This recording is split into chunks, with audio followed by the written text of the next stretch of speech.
Hello and welcome to this week's edition of Newsgram. In the previous edition of Newsgram, we talked about mathematics and how math is everywhere. And I want to reflect on that concept for just a minute, because finding a lost item or tracing your steps to find something you've lost is kind of like solving a little puzzle. Listing clues, testing possibilities, and then working it all out one step at a time. And for Maisa Samman, that idea became the spark for her book, Where is Teddy? And it was for a math class where we had to come up with a children's story based on mathematical concepts and prepositions. So that was really where I got the idea from. But really, obviously the idea came from, my own childhood experience of losing a favorite toy and really trying to find it. And it's a great concept because who can't relate to that? Whether it's your keys or your phone or something else, we can all relate to the idea of trying to find something we've lost. Maisa has taken it to a new level and kind of put an enchanted spin on it with a lovable lost teddy bear. Little Mona, she's lost her teddy. She's going on an adventure in her home. There's no limits for her. She's just going into every single room and just trying to recall every single place that she would possibly have left him. But, he just keeps running off. And even us as adults, sometimes, you got to retake your steps and where did I put this? Where do I go? Do I have to go back in this room and go back in that room and trying to find what I'm looking for? It's a feeling that's almost universal, the mix of frustration, curiosity, and hope. Back in 1995, Pixar released its very first entirely computer-animated feature film. It was called Toy Story, and it wasn't just groundbreaking technology. It was the first time so many of us stopped to wonder, hey, what really happens to our toys when we're not looking? Well, that simple idea planted something magical in our imaginations. Suddenly, it didn't seem so far-fetched that a toy wasn't just misplaced. Maybe it had a life of its own, and maybe, just maybe, it wandered off on an adventure of its own. Yeah, I guess I was low-key inspired by Toy Story. Do my toys come alive when I do sleep? I've got to keep an extra close eye on them. Where do they go during the night or I'm not around? Are they really moving when I'm not around? She doesn't even remember where she put Teddy, so maybe he's the one that's, walked off.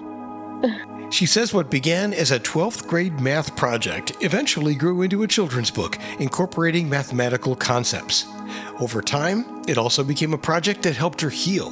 Finishing the book wasn't just about checking off a box on her bucket list. It was a way to reclaim her sense of purpose and joy during an incredibly difficult time. You know what? I had Where is Teddy just in an old, it was like a scrapbook, and I had it on a shelf, and I used to take it when I used to work in childcare, so I would take this draft book and I'd read it to my students in childcare, and they loved it. And then, I've just recently gone through a separation, and it's a very stressful separation, so I was like, you know what? This is on my bucket list.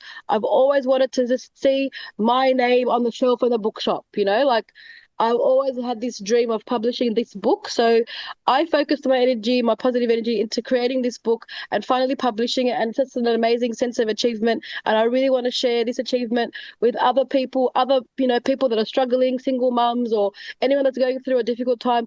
Focus your energy on something positive that you're proud of and something that you created, which is what I did. Yeah, there's no hiding that when you read the book. The cover is very simple. Just the words, Where is Teddy? And a series of question marks. But inside, it's very different. That's where the real magic happens.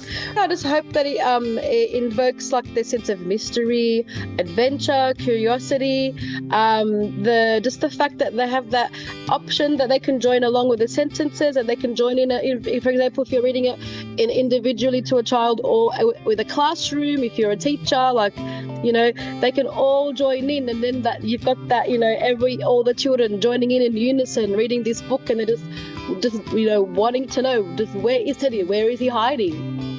Can you hear that? A whole classroom full of children gathered around for story time and yelling, where is he? Where's Teddy? I love that. And I'm just proud of Mona in my own book because she's doing it on her own. She's searching for it on her own without any assistance. A bit of hide and seek, a little detective work, and some basic math to try and uncover the mystery behind this cheeky little mischievous bear and its owner, little Mona. Well, Mona's actually one of my auntie's names. She's very special to me. And I've always liked that name, and I found it a very, It's like a simple, very feminine name, and it's just cute. And I just thought, I want to sort of, name my character after my auntie. And that's another element that makes this story feel so personal and so full of heart. If you have little ones at home, I'd say 3 years or older, or maybe you know somebody that would enjoy Where is Teddy by Maisa Samman. It's now available pretty much all over the internet. Yes, you can also find it on the publisher website, so exlibris.com.au or exlibris.com. Or I also have my own social media, which is Made by Maisa, so MADE_BY_Maisa, MAISA. So you can find me on Instagram too. You can order directly from me or from the Ex Libris website. If you didn't write that down, don't worry about it. We've got links for you in the show's notes. And if you've ever misplaced something important, you're definitely going to be able to relate to Mona's search. That will do it for this edition of Newsgram from webtalkradio.com. Thanks for listening.